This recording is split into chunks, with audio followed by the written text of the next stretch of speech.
Hey everyone, welcome back. Today we're going to be doing a deep dive into a topic that's super relevant for UPSC aspirants, especially for the mains exam. You got it. We're talking about agritourism in India, and it's not just for the mains exam. Oh, that's right.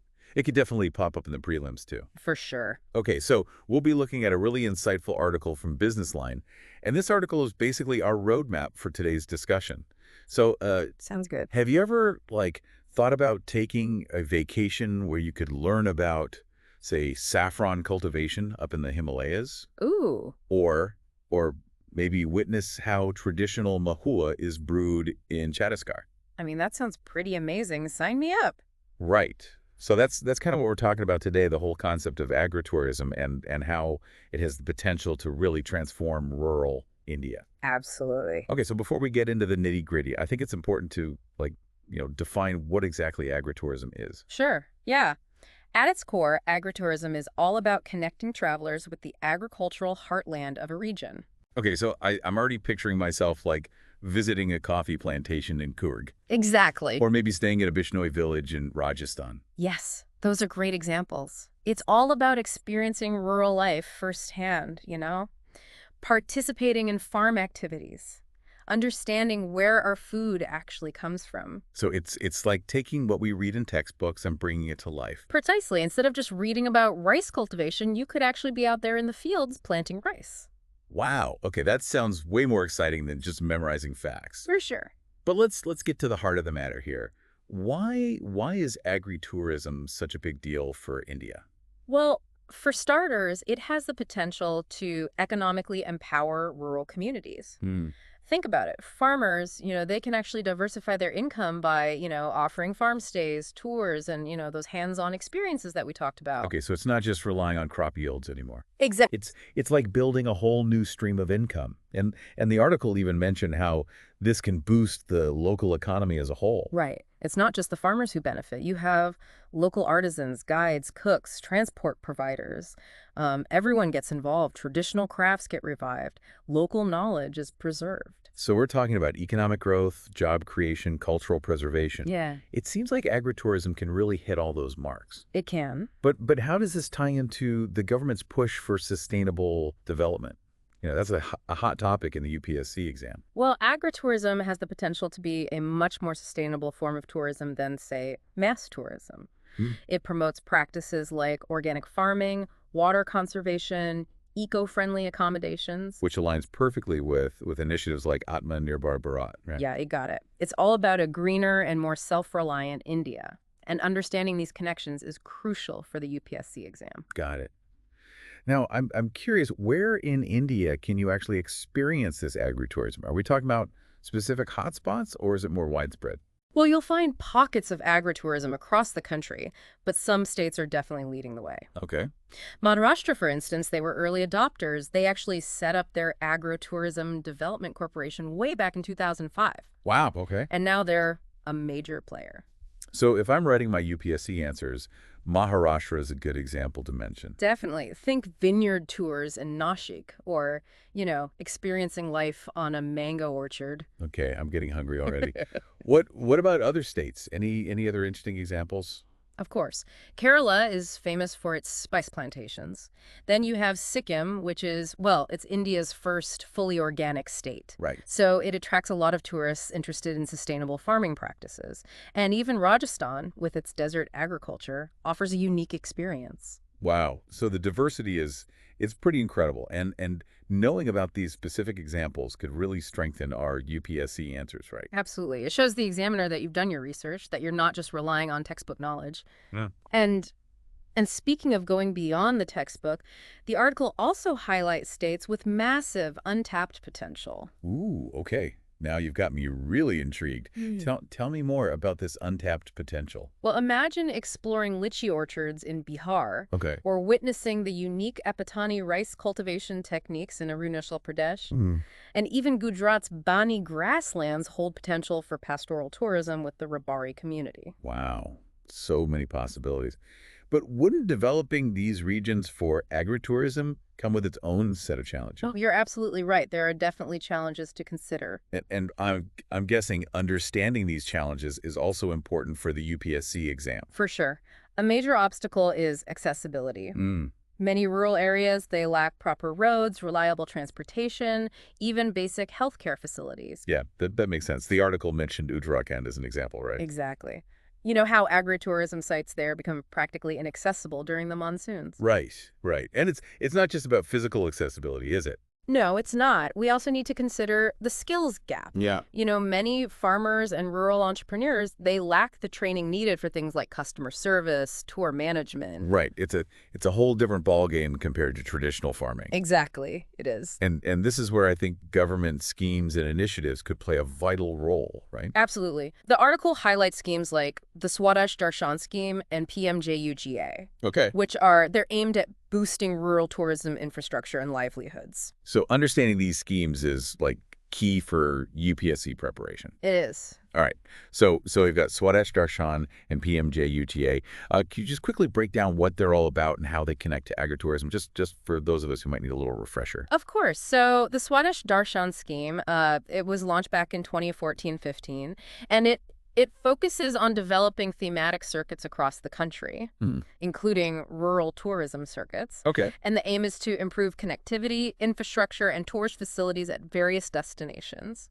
Okay, so that's the infrastructure part. What about PMJUGA? So PMJUGA, or the Pradhan Mantri Jan Vyas कार्यक्रम, it focuses on improving the socioeconomic conditions and basic amenities in minority-concentrated areas. Now, this might seem a bit unrelated at first, Okay. but many rural areas with agritourism potential also have significant minority populations. Ah, I see. So PMJUGA can indirectly support agritourism growth. Okay, so it's like a domino effect. Yeah, in a way. And these schemes also tie into that broader vision of Atmanirbhar Bharat, right? And absolutely. Atmanirbhar Bharat emphasizes self-reliance and local economic growth. And agritourism fits perfectly within that vision. It's about showcasing India's rural strengths, empowering local communities, creating sustainable livelihoods. Got it. This is really giving me a much clearer picture of how agritourism fits into the larger scheme of things. I'm glad to hear that. Now, before we move on to the solutions for those challenges we talked about, I want to quickly remind our listeners to hit that like button, subscribe to the channel, and leave a comment if you have any questions. And don't forget to check out the Business Line article we're discussing today. We'll provide a link in the description. Perfect. Now, let's dive into those solutions and see how India can really unlock the potential of agritourism. So we've talked about the amazing potential of agritourism and the challenges it faces. Now let's think about solutions. The Business Line article actually lays out a roadmap for how India can make this sector really thrive. And you know what? It all starts with infrastructure. Yeah, that makes total sense. If you want tourists to visit rural areas, I mean, you got to make sure they can reach those destinations, right? And safely and comfortably. Exactly. Better roads, reliable electricity, improved water supply. That's the foundation. But it goes beyond that, Think about developing dedicated agritourism circuits, like routes connecting different farms, rural experiences, so tourists can really explore a region's agricultural diversity in a well-planned way. Ah, so like a wine trail. Yeah. But for all sorts of agricultural experiences. Yes, exactly. Create an itinerary that's appealing to tourists and allows them to immerse themselves in the region's unique offerings. And of course, accommodation is key too. Eco-friendly farm stays, offering that comfortable and authentic experience. This is where I think we can bring in some UPSC insights. The government is promoting the Deco Apna Desh initiative to encourage domestic tourism. Right. So imagine connecting those farm stays with initiatives like that. Yeah. Creating those package deals to make rural tourism, more accessible, more appealing, especially to Indian travelers. That's a great connection, showing how different policies can actually work together. And for those aiming for top marks in UPSC, think about innovative financing models, public-private partnerships. That's a classic UPSC topic. Right. But you can go further. What about community-owned and operated farm stays? Empowering the communities, ensuring those tourism benefits stay within the region. That's a fantastic point. It's not just about bringing tourists in, it's about making sure the local communities actually benefit, sustainably. But we also need to talk about that skills gap we mentioned earlier. How do we prepare farmers and rural entrepreneurs to, really thrive in the tourism world? You're right. That's crucial. Remember, PMKVY, the Pradhan Mantri Kaushal Vikas Yojana, That scheme can be tailored to provide hands-on training in hospitality, customer service, even farm management, all geared toward agritourism. So we're giving them the tools, we're upskilling those farmers, making them successful hosts, successful entrepreneurs. Exactly. But training might not be enough, right? Mm. The Business Line article mentioned the need for better marketing, reaching those potential tourists. Absolutely. You can't just build it and expect them to come. This is where creativity comes in. What about involving local youth? Training them as tourist guides, interpreters, even digital marketers. Yeah. Tapping into their tech savviness. So it's like an ecosystem, almost. Mhm. You got the farmers providing the experience, the youth managing the outreach and marketing. Everyone benefits. But what about ensuring that all this growth is sustainable, respecting those local cultures and traditions? I mean, the article did mention community participation. Right. It's not enough to just develop infrastructure and skills. We need to involve the communities from the get-go. The article highlights Gram Sabas. They can plan and promote agritourism initiatives, so the development aligns with local needs and values. So giving the communities a voice, Yeah. shaping the future of tourism in their own regions. Yeah. It's about striking that balance. Exactly. Economic growth and cultural preservation. Right. Making sure traditions and the way of life aren't compromised, for profit. And to make this whole system work, we need a clear regulatory framework. The article suggests a single window clearance system Yes. for agritourism ventures. Streamline approvals, reduce those bureaucratic hurdles. Exactly. Imagine how much easier it would be for farmers if the process was simpler, faster. Right. That would encourage more people to participate. But regulations shouldn't just be about making things easier, should they? No, you're right. They also need to ensure responsible, ethical tourism practices. We need those clear guidelines, safety norms, protect tourists, protect the communities, create a sustainable model where everyone benefits and the cultural and ecological integrity of the region is preserved. Okay, this is all really coming together now. So Yeah. we've got a vision for agritourism. Yeah. It's economically viable, environmentally sustainable, culturally sensitive. Exactly. But how do we actually make this happen? The article mentioned farmer producer organizations, Yeah. FPOs, Yeah. as a possible solution. Could you expand on that a bit? Of course. So FPOs, these are groups of farmers who come together, they manage their resources and businesses collectively. They can be really helpful for agritourism because farmers can pool resources, share knowledge, market their services more effectively. So like a group of farmers in one region create a joint package, Yeah. offering like a diverse range of experiences to tourists. Exactly. It creates a more organized and appealing offering for tourists. And it empowers the farmers, gives them greater bargaining power, better access to markets. And that's a good point to highlight in the UPSC exam, right? For sure. The role of collective action in boosting rural development. Absolutely. And it brings us back to the core of what we're discussing. Agritourism, it's not just about showcasing farms and rural life. It's about empowering communities. It's about creating sustainable livelihoods, preserving India's rich agricultural heritage for future generations. Yeah. I'm feeling a lot more optimistic about the future of agritourism in India after this discussion. We've explored the potential, we've acknowledged the challenges, but most importantly, we've outlined a path forward, solutions. And remember, for all you UPSC aspirants out there, this topic is gold for your exam prep. It touches upon economic development, sustainable tourism, cultural preservation, government schemes, even ethical considerations. It's like a crash course in current affairs and development studies all in one. Now, before we wrap up this part of our deep dive, I want to remind our listeners to, like, subscribe, and share this episode with your fellow UPSC warriors. Your support helps us reach a wider audience, and we can keep providing you with these valuable insights. And feel free to leave a comment if you have any questions or want to explore specific aspects further. We're always happy to engage. Great. Now let's move on to our final part where we'll recap the key takeaways from this deep dive and leave you with some thought-provoking questions to ponder. Yeah. All right, so fellow UPSC aspirants, we've really delved deep into agritourism in India, haven't we? Let's try to distill the key takeaways here that can really help you guys shine in your exam. Yeah, definitely. So First and foremost, remember that agritourism, it's not just a passing fad. It's a powerful tool for rural development, and it can really drive economic empowerment, promote sustainable tourism, and preserve India's incredibly rich cultural heritage. Yeah, those are the magic words. Yeah. Economic empowerment, sustainable tourism, and cultural preservation. I mean, those are the points you want to keep in mind when framing your answers, right? Exactly. And don't forget to back up your points with solid examples.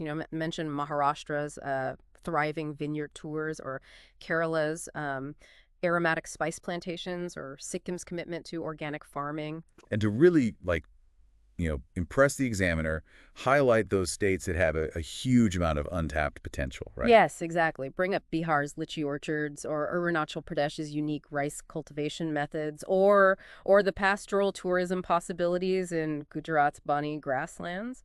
I mean, showing that you've gone beyond the typical examples really demonstrates a deeper understanding. Definitely. And I think it's also important to acknowledge the challenges, Yeah. right? Don't shy away from discussing issues like accessibility, security concerns, the seasonality of it all, the lack of skills in the sector. You're right. It's important to present a balanced view, but don't just stop at identifying problems, offer solutions as well. I mean, this is where you can really showcase your analytical thinking skills and your problem-solving abilities. Yeah, I mean, talk about the need for really robust infrastructure development, right? Right. Skill development programs, like PMKVY, the importance of community participation through those FPOs we discussed, and a clear regulatory framework. Absolutely. And this is where you connect the dots. You link those solutions to specific government schemes like Swadesh Darshan or PMJ-UGA, and to broader initiatives like Atmanirbhar Bharat and Dekho Apna Desh. Right. Show the examiner that you understand how different policies can actually work together. It's all about demonstrating a comprehensive understanding, analyzing the nuances, proposing practical, actionable solutions. That's what sets apart a good answer from a great answer. Yeah, absolutely. Yeah. So to sum it all up, I think we've learned that agritourism has the potential to be a really big win for India. Revitalize rural economies, promote sustainable practices, offer tourists these really unique and enriching experiences. But as with any development strategy, it's crucial to approach it thoughtfully. Addressing the challenges, ensuring that the benefits actually reach all stakeholders. And for UPSC aspirants, agritourism, it's not just another topic to memorize, right? It's an opportunity to really think critically, to analyze policies, and to envision solutions for a better future for India. A more prosperous, more sustainable India. And remember, that Business Line article we've been talking about, that's a great resource. We'll put a link to it in the description. Awesome. So before we sign off, I want to leave you with a final thought-provoking question. Can agritourism really strike that perfect balance, between economic growth, cultural preservation, and environmental sustainability? That's the million-dollar question, isn't it? And there's no easy answer, but it's a question worth exploring, debating, and definitely incorporating into your UPSC preparation. Keep those minds sharp, stay curious, and keep those UPSC dreams alive. And of course, don't forget to hit that like button, subscribe to the channel, and share this deep dive with your fellow UPSC warriors out there. We're here to support you every step of the way. So until next time, happy studying.